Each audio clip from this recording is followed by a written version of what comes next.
Tayo po'y magpapatuloy na sa ating pong series ng True Worship. At ito po'y napakagandang series sapagkat ito po'y tumutulong sa atin na lumago sa ating pagkilala sa ating Panginoon Diyos. Kasi yung ating sinasamba, nagiging katulad natin eh. Sabi nga sa Psalm 115, di ba? Kung tayo'y gumagawa ng mga Diyos-Diyosan, nagiging katulad natin sila. Kaya it is so important for us to know sino yung ating wino-worship. Now, alam niyo po, ito pong ating pong tatalakayin, importante ito. Kasi isipin niyo lang ho, para maintindihan niyo lang kung gano'ng kalaki problema natin ha. Graduate ng high school, 19 million. 19 million sa mga, maraming graduate, pero 19 million among those graduates, functionally illiterate.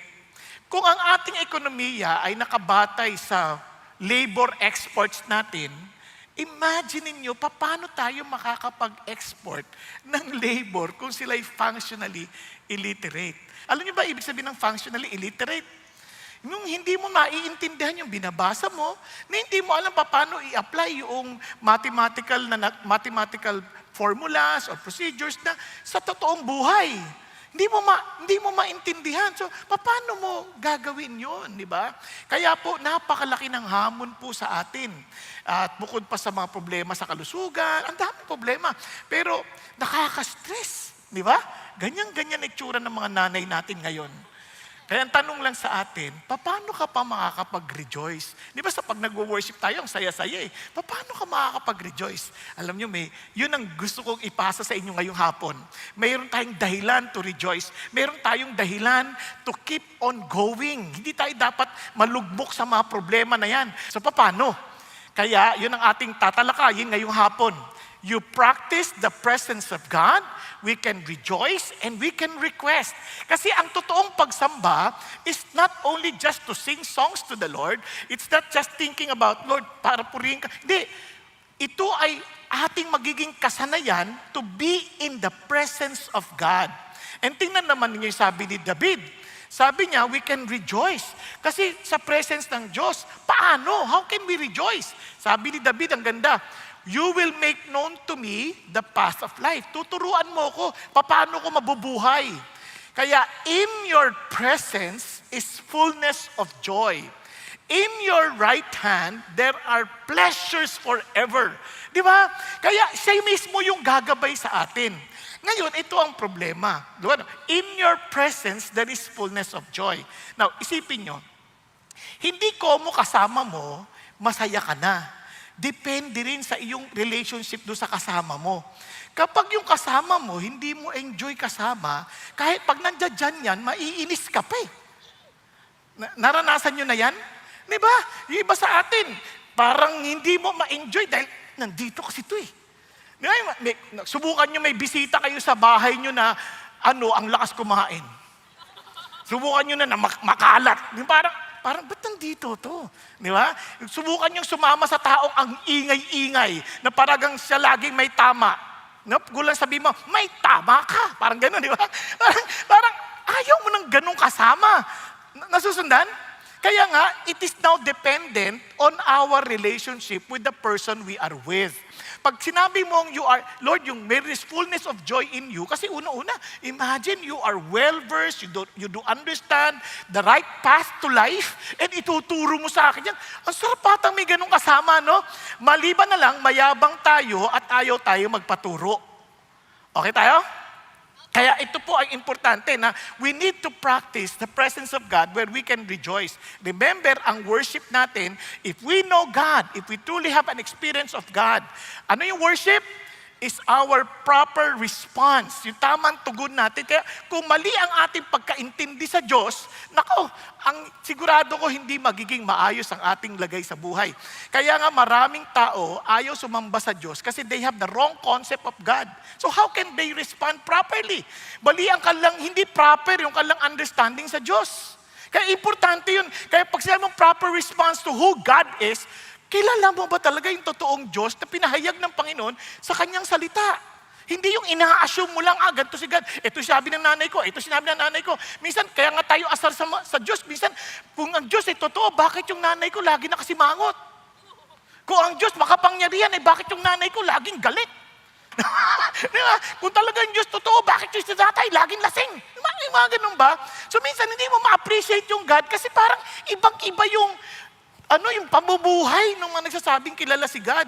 Dapat, kung talagang kilala si God, una-una, masayahin eh. Masaya kasi there's fullness of joy in the presence of God. Naintindihan? Kaya dapat makilala natin ng gusto yan. Kaya that's what He has done. Ano yung ginawa niya?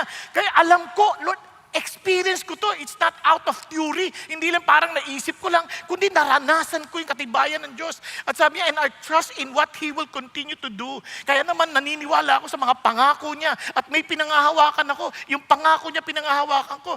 And to many of us, hindi natin magawang magdiwang sa Diyos kasi wala tayong pinangahawakan pangako. Minsan puro kung ano sinabi lang ni pastor. Paano ko si pastor malabo? Naintindihan? Tinulugan niyo ako. Paano naman ninyo mahawakan yung pangako ni Lord? Aga-aga pa. Diba? Now, anong ibig kong sabihin? Kapatid, alam niyo ganito.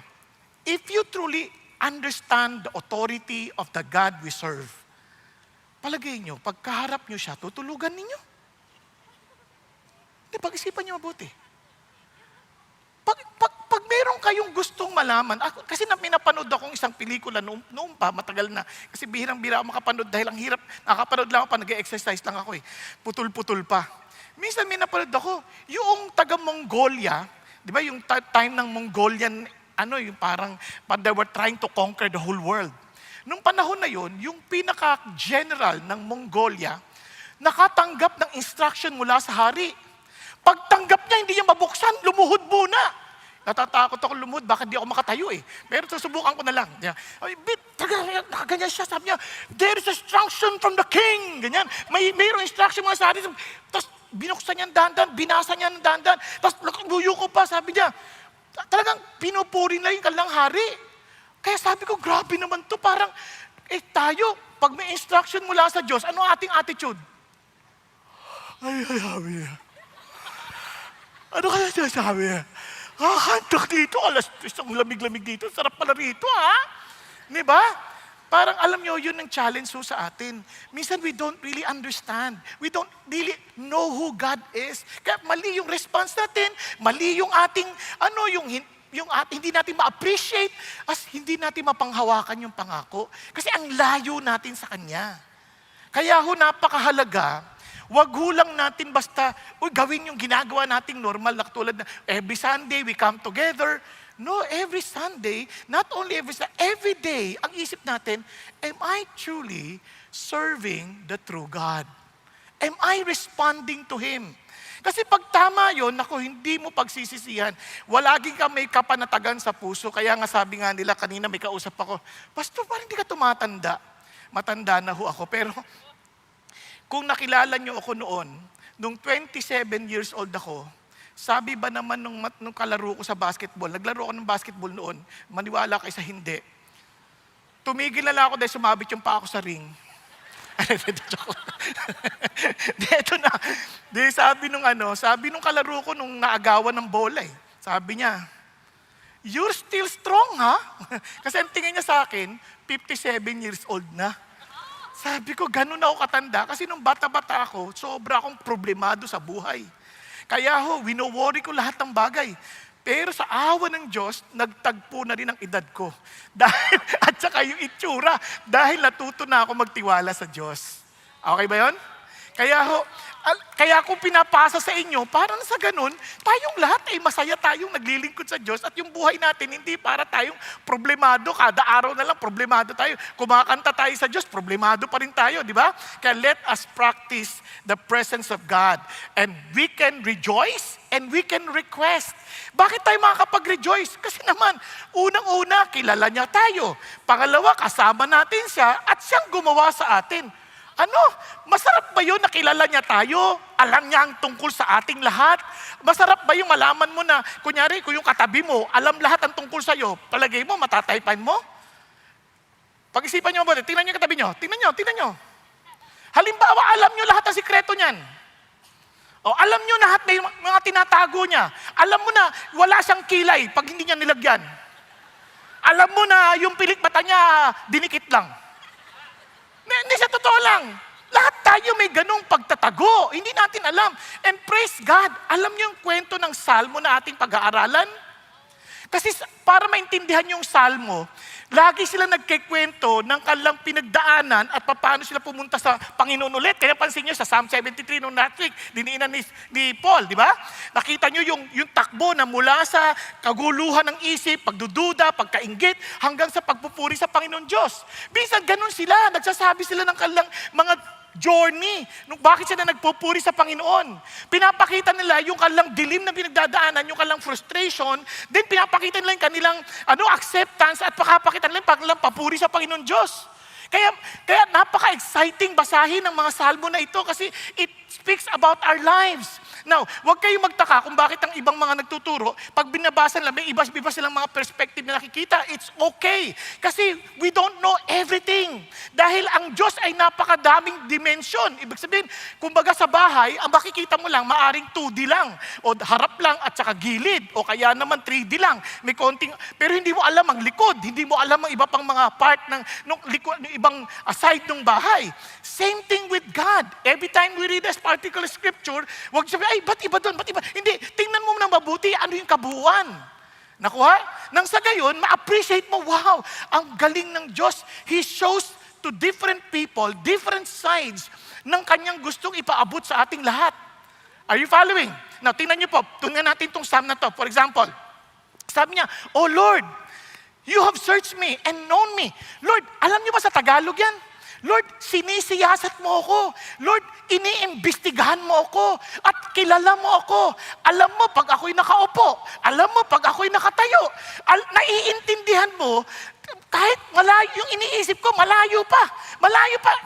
Naiintindihan mo na kaya. Yun, alam mo kung yung mga dinadaanan ko, parang lagi mo akong ini-scrutinize yung sinasabi niya. Lagi mo na lang ako sinisiyasat. Lagi mo na lang akong, pati sa paghiga ko, alam mo, naaalala niyo mga nanay, nakahiga ka na naman. Di ba? Saan ka galing? O, naiisip niyo? Parang, minsan hindi naman nakakatuwa yun eh. Sino sa inyo natutuwa? Lagi tinatanong ng nanay, saan ka galing? Sino yung katext mo? Sino yung katext mo? Di ba? May mga ganong pakiramdam. And that is exactly what David was experiencing. Sabi niya, ito nakaraan na to kasi kaya nga, you have searched me. Para it was a past perfect tense. Present perfect tense. Sabi niya, nangyari na to at continuous na minsan nangyayari. At nararanasan nating lahat. And sabi niya, and familiar ka sa lahat ng aking gawi. Wala akong maitago sa iyo. Kaya nga, tinan nyo yung karugtong. Kaya nga pati bago ko sabihin yung salita, alam mo na. Kaya tinan niyo, pakiramdam ko, tingnan nyo kung saan ko nakikita yung kanyang frustration. Pakiramdam ko, para mo kung nandiyan ka sa harap, nasa likod, para mo akong tinrap. Naintindihan niyo ibig sabihin? Para niyo akong tinrap. Tapos yung kamay mo, parang ang diin-diin sa akin, na nilalagay mo ako sa dapat kong kalagyan. Masaya ba yun? Hello? Kaya alam nyo, ang knowledge is very powerful. Kaya tayo minsan nagtatago tayo. Katulad ng nangyari sa Garden ng Eden. Noong una, hubot-hubad sila. Wala silang pakialam. Hindi sila nahihiya. Dahil wala silang itinatago. But when they fell to sin, yun na. Nagtago na, nagsuot na kagad yung dahon ng fig tree. Ano sa Tagalog nun? Tignan mo, tawa ka ng tawa eh. Hindi mo rin pala alam. Hindi, okay lang. Ano yung fig tree? Hindi, okay lang. Ano yung fig tree? Ha? O yun. Igos. O igos daw, sabi niya. Anyway, so nagtakip sila. Bakit? Ganon din tayo. Kaya tayo maraming tinatago. Sa palagay nyo, bakit may concealer? Tinatago yung mga pelegis natin sa mukha. Tinatanggal yung eye bag, di ba? Pinipilit natin tanggalin kasi baka sabihin lang, tanda na ako. Naku, alam nyo, kahit anong pagtatago natin, lalabas at lalabas yan. Kaya nga, yung iba, kung ano-anong ginagawa, tinatakpan na stockings. Hindi ko sinasabing masama yan, kaya lang, ayaw mong makita ang mga ugat mo, kay mga bulati sa paa. Pag-isipan nyo mabuti. Di ba? Hanggat maaari, tinatakpan natin yan kasi, kaya nga sabi nyo, para ako tuloy na-trap eh. Kaya sabi niya, yung knowledge mo, yung word na too wonderful, parang sobrang nakakabigat na hindi ko na maisip, sobrang taas at hindi ko na maintindihan, hindi ko na maabot. Tingnan yung karugtong niya. Kaya sabi niya, saan ako tatakbo sa espiritu mo? Pag tumakbo ako sa presence mo, saan? Punta ako sa langit, nandun ka. Pumunta ako sa impyerno, nandun ka. Nakita niyo yung frustration? Di ba? Nakuha? Parang wala akong takas. Ganyan-ganyan tayo. Sa totoo lang, the moment anyone na kilala tayo, nawawalang ating pagkatao. Kasi bakit? Hindi dahil sa nahihiya tayo kung ano sasabihin ng tao, kundi nahihiya tayo, papantay ko kondenahin ng ibang tao. Are you following? Alam niyo pa masama, kung sino pa yung pinakamasama, yun pa ang malakas maghusga. Di ba? Kaya hirap na hirap tayo, parang, wow, anong gagawin ko dito? Buti na lang, parang ano yan parang ganito. Para lalo niyo ma-appreciate. Yung babae, kakasal na silang dalawa, kakasal na sila. So sabi ng babae pa, ma, may problema ako Bakit? Ma, pag nagigising talaga ako, yung hininga ko, sobrang baho. Amoy kanal. Sabi niya, anong gagawin ko? Pag gising ko, siyempre malalaman ng asawa ko, baka magalit, baka i-divorce ako. Sabi niya, madali lang yan. Pag gising mo sa umaga, pumunta ka agad sa banyo, magsipilyo ka agad, magmumug ka, para pag usap na kayo, okay na, wala ka nang dapat alalahanin. Ay, salamat, thank you, mama. Talaga, iba ka talaga. Ito naman lalaki, may problema din. Sabi pa, may problema ako Ano yun? Sobrang baho ng paa ko. Sabi niya, yung baho talagang amoy imburnal. Parang pareho lang, Parang amoy imburnal, sobrang baho. Parang, kaya anong gagawin ko pag nalaman ng asawa ko? Baka hiwalayan ako niyan. Sabi niya, naku, madali lang yan, anak. Magme-medyas ka lang. Wag kang hindi magme-medyas pag matutulog ka, basta nasa bahay ka, magme-medyas ka lang. Paano kung tanungin, ba't ako naka-medyas? Tagi sabi mo, giniginaw ka. Sige. It worked. First week, second week, third week, wow, fourth week, okay. Until one day, sa kalagitnaan ng gabi, nagising yung lalaki. Wala yung medyas. Sabi, patay, nasa na medyas ko? Di hinahalughog niya ngayon. Nagising yung babae. Anong problema? Naku, sabi ng lalaki, ang lako! Nalunok mo yung medyas ko! Naintindihan nyo na kung gaano kahirap nang meron tayong mga tinatago. And lahat tayo may ganong problema. So paano na tayo? Paano tayo magiging masaya niyan? Paano tayo magiging, magre-rejoice? Kaya nga, sabi nga ng Panginoon Kristo, lahat naman tayo, takot tayo sa liwanag. Kasi takot tayo na mabisto yung ating mga pinaggagawa. Kaya nga, pag iniisip mo, maraming tao ayaw lumapit sa Diyos. Kaya iba, ayaw nga sumambi. Uy, punta ka sa CCM, sama ka sa amin. Ay, huwag na, masusunog ako dyan. Di ba? Narinig niyo na yon? Ay, ayoko dyan, masusunog ako. Halika, mag-aawitan tayo sa Panginoon Diyos. Aawit ako dito, kakahiya kay Lord. Alam niyang napakasama akong tao. Di ba? Kaya, pataas-taas ng kamay itong bruho na ito. Hindi nababayad ng utang to. Di ba, meron tayong ganon? Di ba, pagtingin natin, ayun, yung may utang sa akin, pasayaw-sayaw pa. Pag ganyan-ganyan. Ako, mapuntahan nga. No. Di ba? Sa totoo lang. Di ba, dumaabot tayo sa ganung mga pakiramdam? Bakit ganon? Sabi niya, kasi ganun, lahat tayo may ganyang problema Wala namang malinis na malinis sa atin. Kaya sabi nga, minsan nga sabi ni David yung prayer ni David ganito, Lord, pwede po ba, huwag niyo muna akong titigan para makangiti lang ako? Kasi si David yan prayer niya sa Lord, Lord, pwede huwag niyo po akong titigan, makangiti lang ako. Kasi ang hirap ata na alam ng Lord ang bawat ginagawa natin. Kaya minsan nga, sa totoo lang, naranasan niyo ba yung tataas ka lang ng kamay? Pataas-taas ka pa ng kamay. Kapapalo mo lang sa anak mo. Pataas-taas ka pa ng kamay. Kinain mo yung pagkain na hindi para sa'yo. Pag-isipan niyo mabuti. Kanina lang may ginawa kang kababalagan. Ngayon, pakanta-kanta ka pa. Kanina lang nagmura ka eh. Ngayon, naaawit. Napansin niyo po yung struggle? Pero itong amazing part. Nung alam ni David yan, kaya very frustrating. Pero, ito yung turning point. Nung nabandam niya, pero sobrang halaga ng pagkakilala niyo sa akin. Sobrang dami, hindi ko maabot lahat, detalye ng pagkakilala mo sa akin. Kung bibilangin ko, hindi ko mabibilang. Sabi niya, kasi nagulat ako nung magising ako. Siyempre, kumbaga natutulog ka sa iyak na parang kahihiyan sa Lord eh. Pero nung nagising ako, andiyan ka pa din. Hindi mo ako iniwan. Minsan, halimbawa lang nahuli ka ng asawa mo. May ginagawa ka din maganda. Patay na. Iiwanan na ako nito. Ito si God. Alam niya lahat. Pero Lord, hindi mo ako iniwan. Andito ka pa rin. Andito ka pa rin. Alam niyo, lahat tayo, marami tayong mga maling desisyon sa buhay. Marami tayong dilim na mga pinaggagawa na kung malalaman ng iba, ikahihiya natin eh. At kung maaari pa baka iwanan tayo ng mga katabi natin. Baka hindi na tayo pansinin dahil sa mga kapalpakan natin.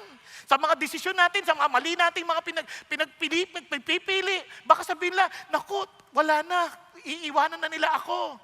Kaya marami sa atin dito, mga kapatid, alam ko may mga pagkakamali, iba sa inyo nagtaksil, sa inyong pamilya, tapos biglang hindi nyo na alam, paano kayo magsisimula ulit, pero alam nyo, itong amazing part sa Diyos, kahit anong dilim yan, ano sabi niya? Tingnan nyo. Even there, your hand will lead me. Kahit doon, i-guide mo pa rin kami. Pag lumapit kami sa iyo at tinanggap namin na yung pagkakilala mo sa amin, i-guide mo pa rin kami.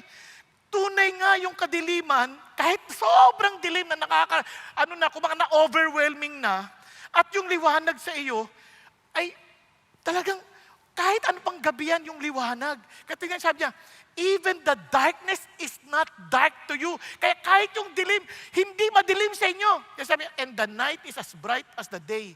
Darkness and light are alike to you. Ano siya sabi ng Lord? Kahit anong dilim yung tinatago-tago mo, anak, tutulungan kitang makita ang kaliwanagan because I am the light. At hindi kanya iniwan. Di ba parang, wow! Sa totoo lang, ba't ako na-in-love sa Diyos? Dahil alam ko kung ano yung dilim na pinanggalingan ko eh. Pero tinanggap ako ng Diyos eh. Kung tao lang, itataboy na nila ako. Kung tao lang, hindi nila ako pakikinggan. Kung tao lang, nangyari na sa akin eh. Hindi pa totoo yung paratang. Pero paano pa kung totoo pa? Yung paratang na yun, may konting katotohanan, pero maling-mali. Kanya lang, sabi ko, pero kung paano malaman mo pa yung mas matindi ko pang nagawa? Kaya nga, yun ang nakatulong sa akin habang pinaparatangan ako ng kahit sinong tao. Pag ako kunyari, di ba, pag nakilala ka, parang biglang umaatras, nagkamali ka lang ng pagbitaw ng joke, galit sa'yo. Ngayon, ang tanong, pero ang Diyos hindi kanya iniiwan eh. Ilan na mga kaibigan nyo na hindi na kayo masyadong kinakausap dahil lang sa pagkakamali nyo na nakaraan? Hello? Ilan sa inyo, anak nyo, hindi kayo kinakausap dahil lang sa pagkakamali nyo ng nakaraan? Mga anak, ilan sa inyo, hindi kayo iniimik ang tatay nyo, kakahingi nyo ng baon? Sorry. Dahil sa pagkakamali natin ginawa. But our God is still there and telling you, to me, I don't care how dark it is. To me, there is no darkness at all. I can turn your mess into a message. I can turn your darkness into light. Kaya babaguhin ng Diyos yung sitwasyon. If you only know who God is, He can turn that into something worth praising the Lord. Nakuha? Hello? Kaya alam nyo ho, sa atin kapag naintindihan natin, tingnan nyo sabi ni Timothy Keller, gusto ko sinabi niya. Sabi niya, to be loved but not known is comforting. Yung mamahalin ka, pero hindi ka naman kilala, comforting na yan, pero superficial lang yon. To be known and not loved, yan ang ating greatest fear. Yan ang pinakatatakutan natin. Pakigising mo katabi mo, sabi mo, tama, kinakatakutan mo yan? Di ba? Yung malaman nila, tapos hindi ka mamahalin. But to be fully known and to be truly loved is, well, a lot like being loved by God. It is what we need more than anything. Ito ang totoo natin kailangan. Yung kilalang kilala ka, pero mahal na mahal ka pa rin. At sabi niya, ito totoo na kailangan, nakakalaya ito sa pagkukunwari. Ito'y nakakapagpakpakumbaba sa atin upang hindi tayo maging self-righteous. Alam natin hindi tayo pwedeng magmalaki kahit kanino. At nagpapatibay sa atin sa panahon ng mga problema.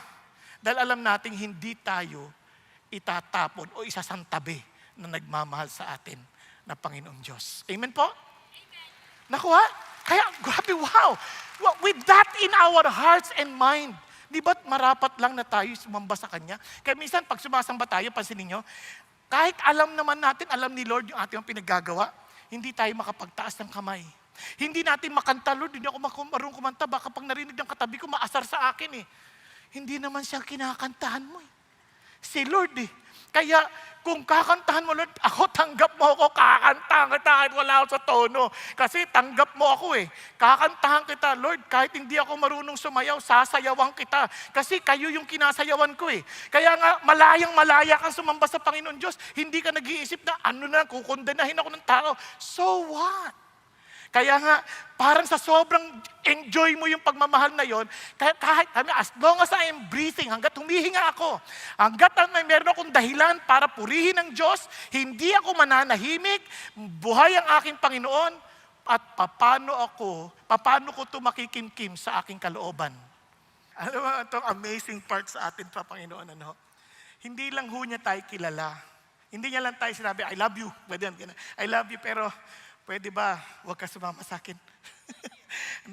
Meron po kasi mga ganun tao, di ba? Anak, alam mo nang mahal kita, pero pwede, huwag kang sumama sa akin, ha? Lumaylayo ka na sa akin kasi naaalibadbaran ako pag nandiyan ka eh. Pero hindi ganun ang Panginoon Diyos eh. Ang ating Panginoon, ibang-iba. Alam, bago ko basahin sa inyo yung continuation of Psalm, gusto ko ba na ipakita sa inyo to, no? Para nakakatuwa lang kasi nangyari lang ho ito eh. Maging sa Panginoon, nung siya po ay inis na inis sa mga taga-Israelita, ito sabi niya, Then the Lord spoke to Moses, Depart, go up from here, you and the people whom you have brought up from the land of Egypt, to the land of which I swore to Abraham. Remember, ito ay ating response sa Diyos. Remember? Rejoice unto the Lord. Sabi niya, to the land of which I swore to Abraham, Isaac, Jacob, saying, to your descendants I will give it. Pangako ko to sa inyo, punta na kayo sa lupain na pinangako ko sa mga ninuno ninyo, at ibibigay ko yan sa inyo. Yan, sabi niya, bibigay ko sa inyo yan. Papauna ko na yung anghel ko. Ha? Lulupigin ko na yung mga Kananaita, Amorita, Hitita, Perisita, Hibita, at pati mga Jebusita, lahat yan. Lulupigin ko na. Kumbaga yung mga kaaway ninyo, siya na bahala. Wala na kayong gagawin. Kukunin nyo na lang. Punta ka sa lupain yun, wow, ang gandang lupain.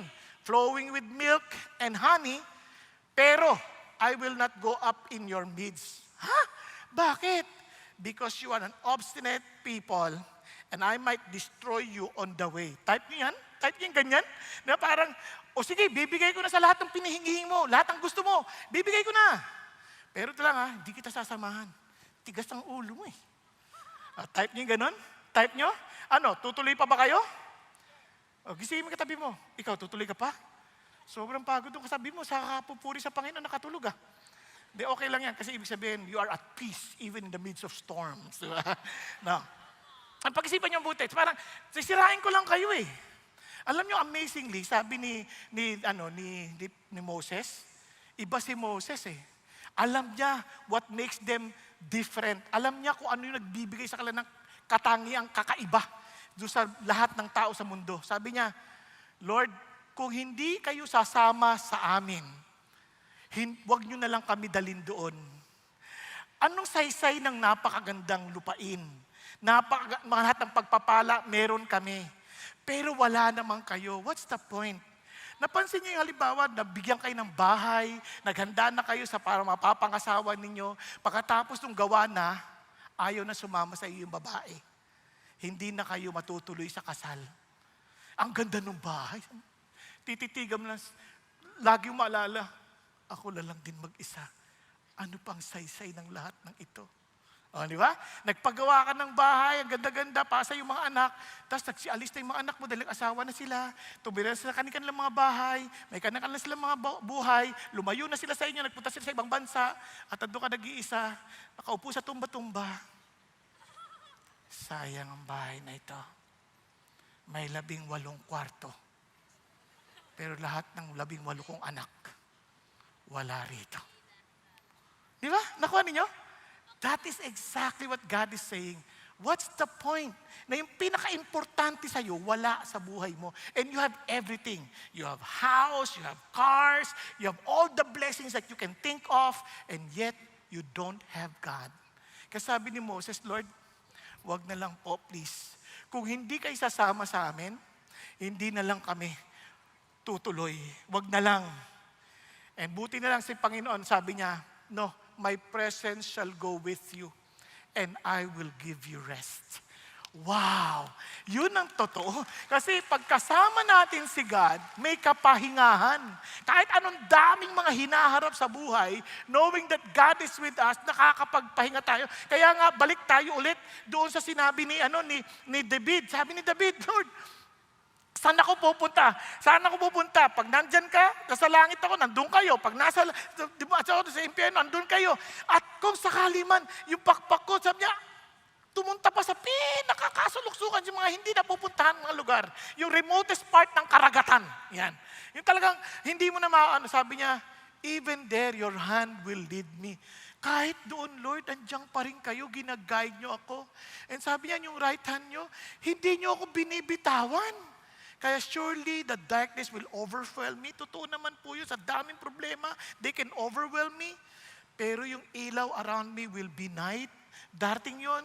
And even the darkness is not dark to you, Lord. And the night is as bright as the day. And darkness and light are alike to you. Lord, thank you. Hindi ka lang omnipresent, dahil yun ang totoo nating Diyos. But you are with me. Parang ganito. God is everywhere. Pero ang tanong, kasama mo ba? Paano nangyari yun? Nandyan siya, pero hindi mo siya kasama. Naranasan nyo na sigurong kasama niyo asawa nyo na parang hindi nyo kasama asawa nyo. Naranasan nyo na sigurong kasama niyo mga anak nyo na parang hindi nyo kasama yung mga anak ninyo. Tama? Andiyan pa kayo? Naranasan nyo na yung mga ganung bagay na parang you do not exist. Yun ang ibig sabihin na andyan siya pero parang hindi mo siya kasama. Hindi kanya iniimik, hindi mo siya iniimik, hindi mo kayo nag-uusap, wala kayong komunikasyon. And ang ganda sa Panginoon Diyos, hindi siya ganon. When we say God is with me, we are saying, Lord, I always to seek you, I desire to be with you, and I will not allow myself to live without you. Kasama ko kayo, Lord. Uunahin ko na kayo. Kaya nga ho sila George Muller, nakakatuwa. Sabi ni George Muller, every day of his life, araw-araw, ang una niyang gagawin, magpe-pray siya, magbabasa ng scripture, making sure that he will be happy in the very presence of God. Kasi yun ang hinahanap niya eh. Yung masasabi niya, Lord, ginaguide mo ako. Thank you, Lord God, nakasama ko kayo kasi ginaguide ninyo ako. Unlike na parang ang isip mo, parang Lord, ang layo-layo mo. Kaya nga, ang sarap na isip no, na ang ating Panginoon Diyos, ito po, napakaganda sabi niya, pinangangakuan ka. Sabi niya, make sure that your character is free from the love of money. Hindi mo kailangan maghabol sa pera. Bakit? Being content with what you have. Dahil, sabi niya, siya mismo ang nagsasabi, hindi kita iiwan, hindi kita pababayaan. Hello? Alam niyo, hindi niyo pwedeng i-fake yan sa Panginoon Diyos. I don't care how religious you are, but you know whether God is really with you or not. Kaya marami pong iba nagpe-pray, parang nasa ceiling lang yung prayer. Parang hindi kumukonekta sa Diyos. Yung iba ho, iyak na ng iyak sa Diyos, parang walang nakakarinig sa kanila. Kasi you know that you are separated from God. Kaya nga, God Himself is trying to reach you out, pero ayaw mong iabot yung kamay mo pabalik. Kaya ayaw mong i-release yung sarili mo and allow God to really reach out to you. Kaya tuloy, hindi mo ma-experience, Lord, nandiyan ka ba? Kaya lagi tayong kinakabahan, lagi tayong nagwo-worry, lagi tayong natatakot sa anong mangyayari sa kinabukasan. Kaya alam niyo po, naalala ko nung natanggal po ako sa ministry. At parang iniwan ako ng mga kaibigan ko. Praise the Lord, ang Diyos hindi nang iiwan. Ang Diyos talaga hindi nang iiwan. Paano? Papaliwanag ko sa inyo. Ito na ho. Ito nakwento ko na to pero gusto ko lang ulitin para lalo nyo pang madiinan sa inyong mga puso. And for those who will be hearing this for the first time, maganda ring marinig ninyo. Ito na ho. Ito mga kaibigan ko, at nakikita ko sa daan, parang hindi ako nag-e-exist. Babating ko pa, "Uy, kamusta na kayo?" Parang dadaan lang na ganyan. Parang hindi ka nakikilala. Sabi nga ng asawa ko minsan, "Sana sinapak mo na lang." Iba rin tong asawa ko. Butangera. Pero tahimik yung asawa ko. Ano na sabi niya, "Sana sinapak mo na lang para total, di ka naman pinapansin." Sabi ko, ganun. Sabi ko, "Iyaan mo na lang." Ito na. There was a time. Kasi siyempre, yung mga taong walang gustong tumulong sa'yo, whatever. Living by faith po ako eh. Sabi kong ganun. Nung mga panahon na yun, sabi niya, "Sweetheart, yung anak natin mag-e-enroll na. 4 yung anak namin. Kailangan na natin ng tuition fee." Bilang tatay, hindi ko nagsabi, "Wala tayong pera." Hindi ako ganun kasi ayoko naman yung asawa ko na para mag-aalala pa, di ba? Sige, huwag ka mag-alala dyan. Sabay takbo sa kwarto. Takbo ako sa prayer room ko. Pray ako, "Panginoon Diyos, nangako ka, hindi mo ako pababayaan. Nangako ka, kasama mo ako." Yan ang prayer ko. Umiyak talaga ako. Hindi ako nagkukunwari. Kasi kaya nga may prayer room eh. Di ba? Para masabi ko yung totoong niloloob. Nung time na yon, nakakapag-volunteer na ako dito mag-preach. Ini-invite na ako. Eto. After nun, sabi ng Lord, "I promise that I'll take care of you." Opo, thank you Lord. Kalmado na ako, masaya na ako. Trabaho na ako ulit. Napunta ako sa St. Francis pa noon eh.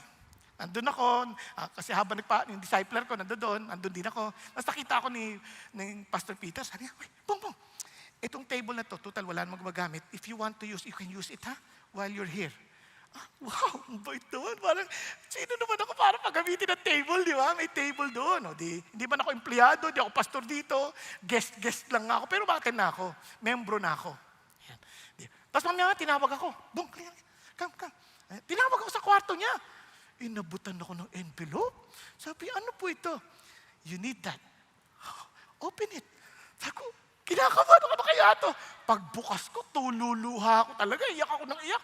"Lord," tapos, it's okay. Takbo na ako sa table. "Kulang to. 4 yung anak ko. Hindi kakasya to."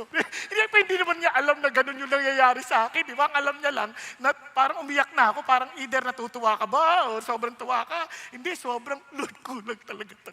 Maawa kayo sa akin." Sabi niya, "Ano ka pa naman?" Parang may sasabi sa akin, "Huwag ka nang umiyak. Kunta mo nga, binigyan na nga kita eh. Huwag kang mag-relax ka lang."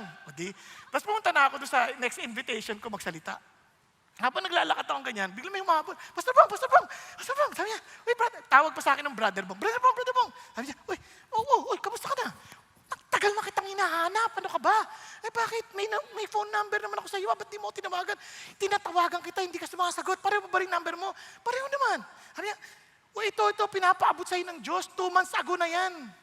Naku, alam nyo, pagtingin ko doon sa cheque, 2 months na talaga nakadate. At sapat na sa tuition fee ng 4 kong anak. Sabi ko, wow! Sabi ko, Lord, ano yung nauna? Ano ka ba? Pang school supplies. At saka pang tithes mo sa Panginoon. Wow! Sabi ko, Lord, you're so amazing. Bakit? Because He will never forsake us. Iwan ka na ng kaibigan mo, iwan ka na ng magulang mo, dahil hindi mo naman permanenteng kasama magulang mo. Either sila'y tatanda, manghihina, but our God is with us. Kaya we can rejoice. Di ba? Kaya guluhin man tayo ng mga taong huwag tayong mag-alala. Bakit? Hindi lang siya talagang kasama. Anong saysay kung kasama po yun? Wala naman siyang kakayanan. Kaya nga, it's so good for us to be reminded that He made us, ginawa niya tayo. Alam niyo, hindi madali yun na ginawa niya tayo. Tingnan niyo naman sabi niya, "You formed my inward parts. You woved me in my mother's womb. I will give thanks to you, for I am fearfully and wonderfully made. Wonderful are your works, and my soul knows it very well." Alam niyo ba, napaka-comforting yan? Every part of us, sabi ng Lord, alam ko. Paano ka binuo? Alam ko. Bawat bahagi ng katawan mo, alam ko. Kaya sabi niya, "I am fearfully and wonderfully." Yung word na fearful dyan, hindi yun pagkatapos yung magawa, ay nakatakot. Hindi ganun. Nung pagkagawa sa niya, ingat na ingat kanyang tinatagni-tagni sa isa't isa. Alam niyo, sobrang asar ko sa itsura ko, ha. Hindi ako tuwan-tuwa sa itsura ko noon. Ngayon natanggap ko na. Noon, pag nakita ko mukha, ba't ganito naman ang itsura ko? Bakit yung kaibigan ko, ang tangos ng ilong, pag hinahangin, gumagalaw? Ako, bagyo, walang kaganig-ganig. Ba't ganun? Plakdang-plakda. Hindi, yung butas ng ilong ko, hindi nakadiretso, nakahiga. Bakit ganun? Diba, naintindihan sabihin? Kasi tayo, naghahangat tayo ng yung wala tayo eh. Alam niyo, yan yung ginamit ng Diyos para may bumubulong sa tenga ko. Hindi ka ba nagpapasalamat? Kasi meron ako na rin ganoon, pero parang binalik niya sa akin, hindi ka ba nagpapasalamat? Yung ilong mo hindi baligtad. Kasi kung baligtad yan, konting ambon, lunod. Pag-isipan nyo. Di ba? Ang hirap ata ng balik. Mag-swimming ka, nabaligtad yung ilong mo.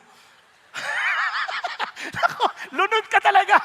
Pero itong amazing part, yung ilong, hindi yung tangos, kundi magaan bang hininga mo sa buhay? Yan ang tanong na malaki. Magaan ba yung hininga mo sa buhay? Kasi, naalala niyo yung palatastas ng ni Yusef, ang tatangos sa ilong, puro may sipon? Diba? Parang, pinaka-importante, matangos si ilong. May ilong ka na nakakahinga ka ng maluwag. Kasi sabi niya, my frame was not hidden from you when I was made in secret. Is skillfully wrought in the depths of the earth. Talagang masinsin ang pagkakagawa. Amazing. Sabi nga niya, yung mata mo, kitang-kita mo yung unformed substance ko eh. Hindi lang yun, may plano siya sa buhay mo. Your book were all written. The days that were ordained for me. When as yet there was not one of them. How precious also are your thoughts to me, O God. How vast is the sum of the sum of them. No, parang naalala ko si Michelangelo, nung mga artists, mga sculptures, mga sculptor, dinigyan sila ng isang malaking marble. Sabi niya, ano yan? Basura na yan eh. Si Michelangelo, iba, pagkakita niya. Sabi niya, I see David. And I have to remove everything that's not David. And when God saw us in our unformed substance, kita niya kagad, anong klaseng tao ka. It doesn't matter how you look. What matters is you do understand how valuable we are before God. How would I know? Tingnan niyo na lang yung mga arteries at veins. Pag pinagdugtog-dugtog mo yan, 100,000 kilometers yan. Ang circumference ng mundo, 40,000 kilometers lamang. Biro mong nakaikot ka na ng 2 beses, o miles, nakaikot ka na ng 2 beses at kalahati. Kung nagpagdudugtugin, yung veins pa lang natin at saka arteries. No, yung puso pa. Yung puso, nagpapump ng 2,000 gallons ng blood every day. Biro mo yun, makakapagpuno na yan ng 100 Olympic-sized na pool, na swimming pool. Grabe naman yan. Yung mata natin, isipin niyo yung mata. Kayang i-capture 576 megapixels. Pag-isipan niyo mabuti. Yung pinaka-high-tech na telepono, hanggang 48 megapixel lamang. Ang pinakamahal na camera, 108 megapixel lamang. Pero ito, 576. Grabe naman yan. Diba? At sobrang bilis yung pag-click niya kasi you can blink 5 times in 1 second. Naisip niyo ba yung gano'ng kakomplikado, ka-sophisticated yung ating design? Now, hindi lang yan, itong dila, 8 intertwined muscles ang kumikilos, hindi napapagod. Gusto niyo malaman kung gaano katatag niyang dila na yan? Kausapin niyo asawa niyo. Galitin niyo pag hindi nakita, yung parang hindi walang kapagura magsalita. Di ba? Grabe yan. Yung ating DNA, alam niyo kung gaano karaming cells yan? Trillion cells, 100 trillion cells, na pag pinagsama-sama, ang pinagsama-sama yung cells na yan ay aabot ng 110 billion miles.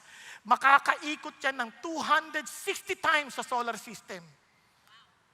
Ganyan ang disenyo natin. Di pa natin pinag-uusapan ng utak, ha? Pag-isipan niyo mabuti.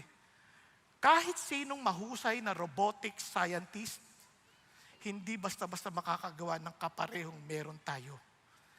At kung sakaling meron, ilang trilyong dolyar kaya ang kanilang gagastusin? And I'm telling you now, ganun ka kahalaga sa Diyos. Di ba? Kasi sabi ko, Lord, totoo ba to? I don't care how you feel about yourself, but God is saying, you are so important to me. Para lalong madiinan sa atin kung gaano ka-importante yung pagkakilala natin sa Diyos, pakinggan ho natin ang patotoo ni JP Ocampo. I am JP Ocampo. I had entered this life with many challenges. I was born with a cleft lip and palate and bilateral microtia. This means that my left ear is underdeveloped and yung right ear ko never formed. As a result, I have profound hearing loss on my right side and I rely mostly on my left ear to hear. From birth, I faced medical and developmental challenges, particularly with feeding, speech, and hearing. And I wore a hearing aid for most of my childhood. My parents also struggled with their own medical issues. My mother had lupus during her pregnancy, which contributed to my complications while I was in the womb. She continued to face frequent surgeries and hospitalizations after I was born. My dad was an ER doctor, therefore, I was no stranger to beeping machines and doctor's visits, both for my mom's health and mine. At 2 years old, after the surgeries, my dad was finally comfortable enough to introduce me to the rest of the family. He had been deeply ashamed that his son, a doctor's child, was born with so many congenital deficiencies. With what they could afford, my parents gave me the necessary medical care, and I was placed in special schools to help me overcome my hearing and speech difficulties. They even wrote letters to my school requesting that I be seated at the front and exempted from the school's haircut policy, so my hearing aid could be covered up. My parents struggled with their relationship and eventually separated. I witnessed their fights while trying to focus on my studies, and I saw my dad smoke late at night after coming home from the ER. My mom cried at night, ashamed of the weight gain from her steroid treatments.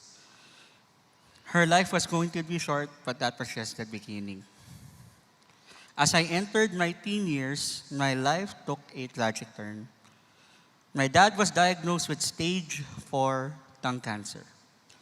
Years of smoking has caught up with him. He refused surgery and I watched as the cancer slowly ravaged him. He passed away when I was 14 years old. Just a few months later, my mother suffered her second stroke, which left her bedridden for 4 years, and she eventually passed away when I was 17. I was left to cope with the loss of both parents, all while wrestling with insecurities and questions about my identity and my faith. All along, my wonderful grandmother took me in and supported my education and musical endeavors. But for years, I struggled with feelings of inadequacy, questioning my self-worth, sexuality, and whether God was really in control of my life. After all, why would I follow a God who took my parents way too soon and gave me all of these defects? Would I even find love in a world that values physical beauty? But in the midst of the pain, something in me began to love music. It was my refuge. Despite all my hearing challenges, I found joy in serving in the CCF music ministry. But as I served, I faced depression, bitterness, and thoughts of suicide. I was fighting a battle within myself while pretending to be okay on the outside. I developed toxic leadership habits that hurt others in the music ministry. But when I was 19 at a CCF retreat, God broke through, and there I truly understood God's love for me. As I played the piano during the worship session, I heard God's quiet but powerful voice saying, "Don't you know I love you? I created and planned for you. You are here playing for me. Is it an accident? This is where I want you to be." It was then that I truly surrendered everything to God. I genuinely accepted Jesus as my Lord and Savior and made a covenant to love and to serve Him all my life. I gave up my harsh ways as a music director and learned to be kind and gentle with other musicians and singers. Even with all the challenges I grew up with, the cleft lip, hearing loss, surgeries, bullying, hospital visits, and losing both my parents, I've come to realize that none of it was a mistake. God intended for me to be here, to serve Him in music, and to minister to the world. Psalms 139 reminded me that God saw me, formed me, and wrote every single day of my life before I took my first breath.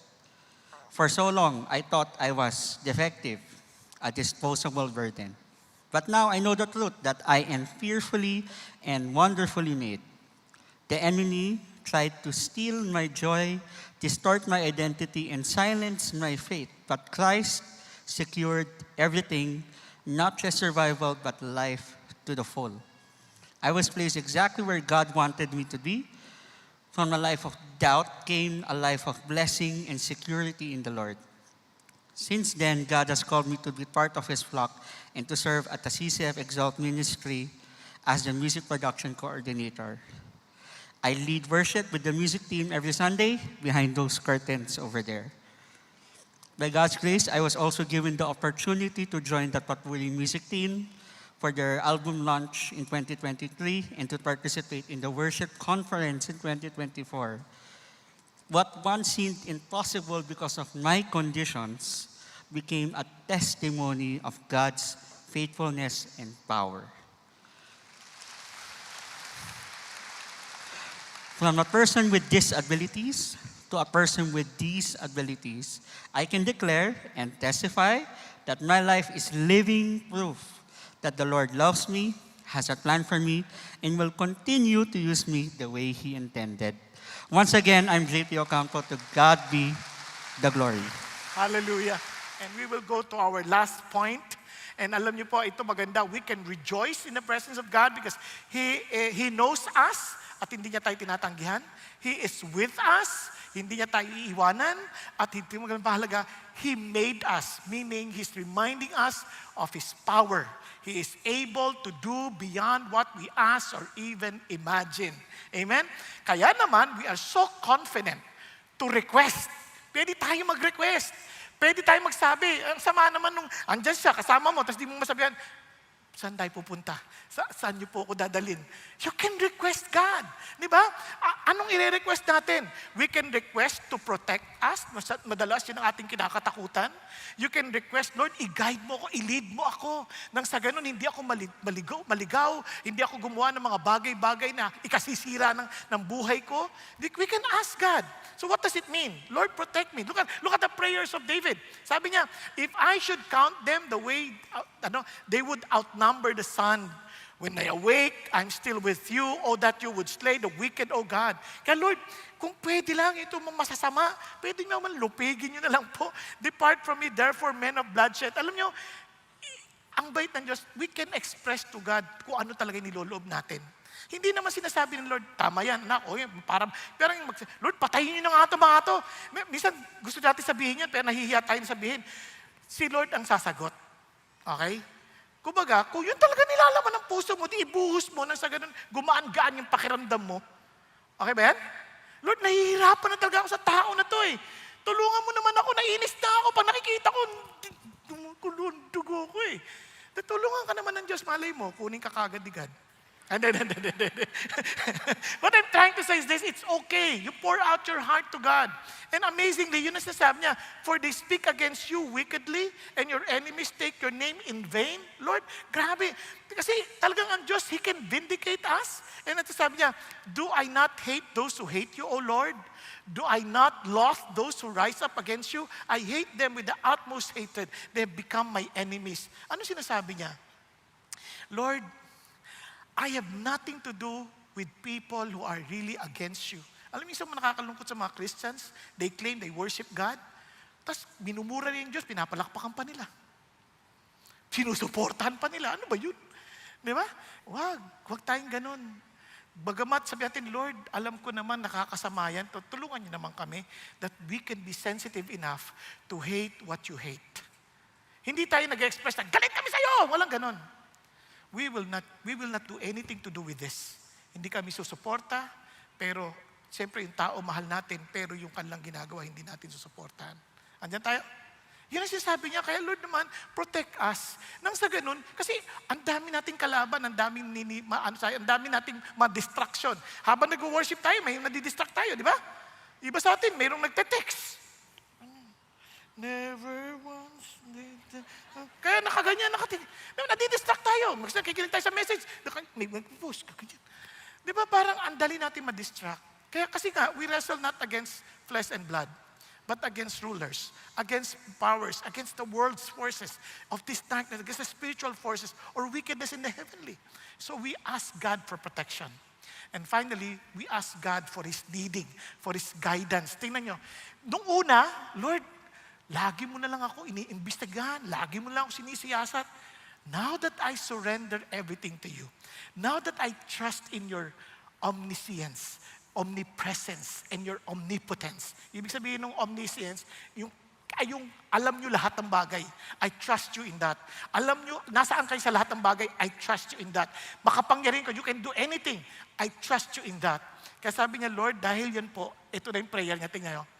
Sabi niya, search me, O God. Siyasatin niyo na ako. And know my heart. Kasi ako, hindi ko rin minsan alam yung puso ko eh. Minsan akala ko, gusto ko, tama, pero mali pala eh. Kaya sabi niya, Lord, try me and know my anxious thoughts and see if there's any hurtful way in me. Kung may bagay na hindi tama, sabi niya, lead me in the everlasting way. Alam niyo, if you are not willing to be searched by God, then it only means you're not willing to surrender yourself to God.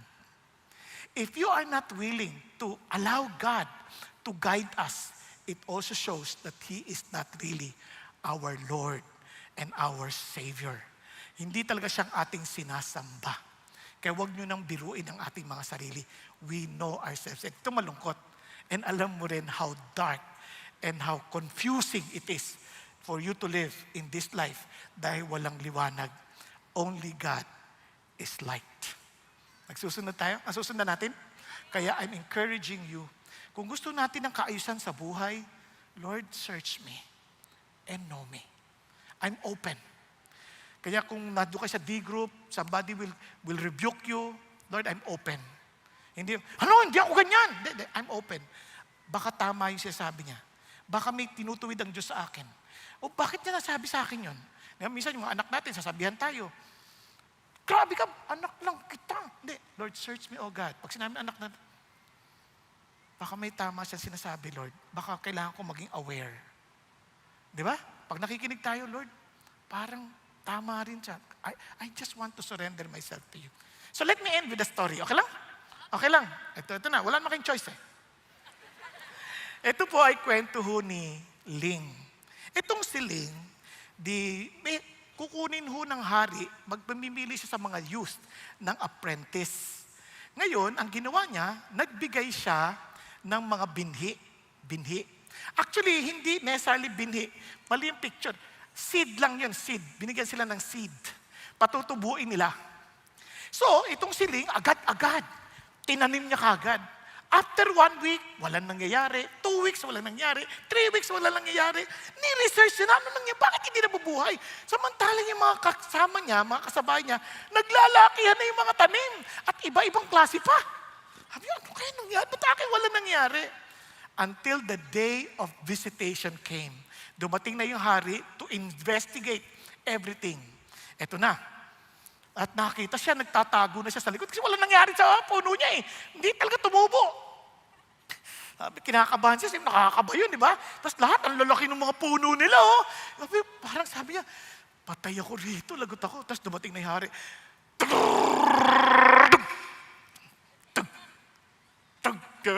Nakakaba yun, di ba? Parang eto na siya. Tapos pagdating ng hari, tinitingnan sila lahat. Tapos napatingin kay Ling. Ligot ka. Dito na, pagdating sa harapan, tinititigan niya. Tinawag niya yung Ling. Ling, come here. Sabi niya, yes, come here. Come forward. Pinatawag, tapos ganyan.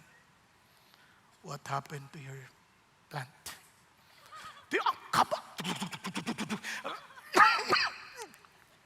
Sir, I did everything I could. Ginawa ko lahat ng magagawa ko po. Hindi ko tumubo eh. I'm not surprised. Lalong nakakama, hindi ako nagugulat. Alam ko na. Sabi niya, biglang in-announce, sa lahat ng aking sinubok, siya ang magiging apprentice ko bilang mamumuno sa aking kaharian. Ano nangyari? Bakit ganon? Kasi ang binigay ko lahat sa inyong seeds o buto ay mga lutong buto. Hindi dapat tutubo. Pero pinalitan ninyo ang mga tanim na yan. Kaya nagsitubo yan dahil pinalitan ninyo, dinayan ninyo.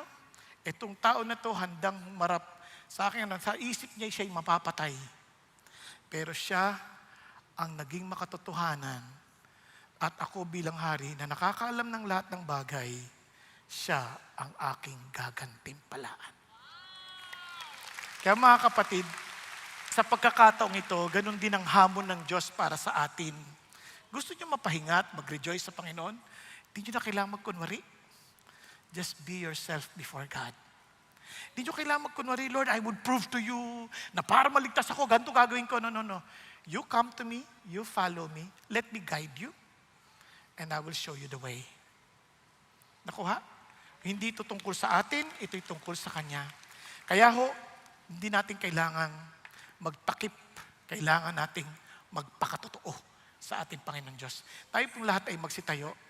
Lord, pagod na po ako. Aminin mo sa Diyos, Lord, hindi ko po talaga naiintindihan yung ibig sabihin na kasama kayo. Akala ko parang okay na maging religious, attend lang dito, okay na. Lord, gusto ko talagang maintindihan yung kayo ang aking Diyos, kayong aking Panginoon, kayong aking sinusunod. Pwede po ba ninyo akong gabayan? Pwede niyo po ba akong katagpuin? Nasusundan po, let's say tayo pong lahat ay magsiyuko. Let's be honest before God. You talk to God. Hindi ko kayo patataasin ng kamay sa mga pagkakataon na to. I want you to personally talk to God and say, God, ayoko po magkunwari. Gusto ko po maging totoo sa inyo. Lord, pwede po bang ibunyag niyo yung sarili niyo sa akin? Pwede niyo pang buksan ang aking mga matang spiritual para makilala ko kayo. Lord, napapagod naman na po ako sa buhay ko eh. Dami kong pagkukunwari, dami kong pagtatakip. Kilala naman ninyo ako. Wala namang ibang magmamahal sa akin sa kabila ng pagkakilala ninyo sa akin, kundi kayo. Kayo ang nakakalam ng lahat ng bagay.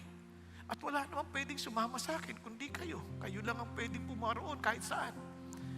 Wala din namang makakabigay sa akin ng kakailanganin ko at talagang makasasagot ng mga katanungan ko, kundi kayo. Because you alone are able to do everything, oh God. And thank you, Lord, for giving me this opportunity where I can ask, where I can tell you my heart, I can open up my heart to you. Lord, hindi ko lahat naiintindihan, pero Lord, binubuhos ko ang puso ko sa inyo. And Lord, thank you na ang gusto nyo i-guide kami sa buhay namin. Kaya ng Panginoon Diyos, itong awitin ito'y maging panalangin ko sa inyo. And I pray that you may accept this because of Jesus Christ, who died for my sin, who rose again from the dead, and gave me a new life. Thank you, Jesus. Hallelujah. Let this be our prayer to God. Thank you, Lord. Hallelujah. Lord, be glorified in our lives, O Lord, as a living sacrifice. Hallelujah. We love you, Lord, because you first love us. In Jesus' name we pray. Hallelujah.